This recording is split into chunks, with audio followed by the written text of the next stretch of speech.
Je m'appelle Éric Chemla, j'ai bientôt 51 ans. Jusqu'en 2016, entre 2002 et 2016, j'étais à Londres chirurgien vasculaire. Je m'occupais d'insuffisance rénale et je faisais aussi de la transplantation.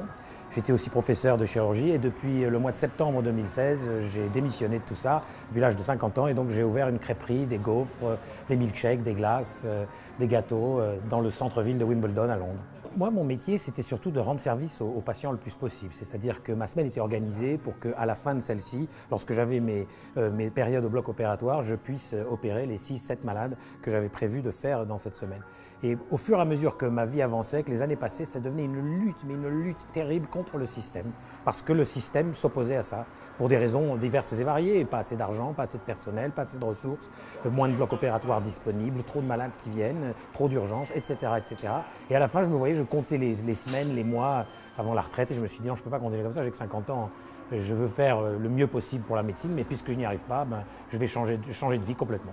Si vous regardez le ratio par millier d'habitants, le nombre de lits par millier d'habitants qu'il y a dans ce pays, vous le comparez au reste de l'Europe, on est en retard ici. J'ai eu des patients qui ont attendu 56 semaines pour se faire opérer par mois. 56 semaines, c'est beaucoup trop, ça ne veut rien dire. Donc ils commencent à m'insulter, à m'engueuler, ils appelaient ma secrétaire, le stress montait. Moi je disais il me faut plus de blocs, on me disait oui, oui.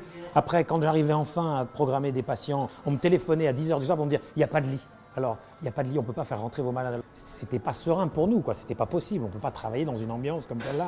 Depuis 2009 et la crise financière terrible que l'on a vécue, les gouvernements successifs ont dit bon, le NHS doit changer sa façon de se gérer et il faut faire des économies sur plusieurs milliards de lits. Alors au début, on a fait ces économies et ça s'est bien passé, mais une fois qu'on a fait les économies sur comment est-ce qu'on achète les gants, comment est-ce qu'on achète les sondes urinaires, comment est-ce qu'on achète, quand on a fait toutes ces économies, qu'on a bien réglé la façon dont on fonctionne, le reste des économies, on le fait sur les gens, sur les hommes, sur les femmes, moins d'infirmières, moins d'aides-soignants, des services moins disponibles, moins de brancardiers dans les hôpitaux, donc ça ne tourne pas, moins de femmes de ménage, donc les blocs sont sales, etc., etc.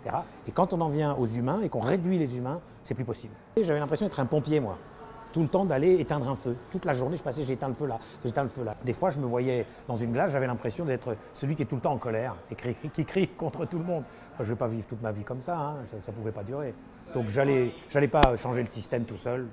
Bon, je m'en vais.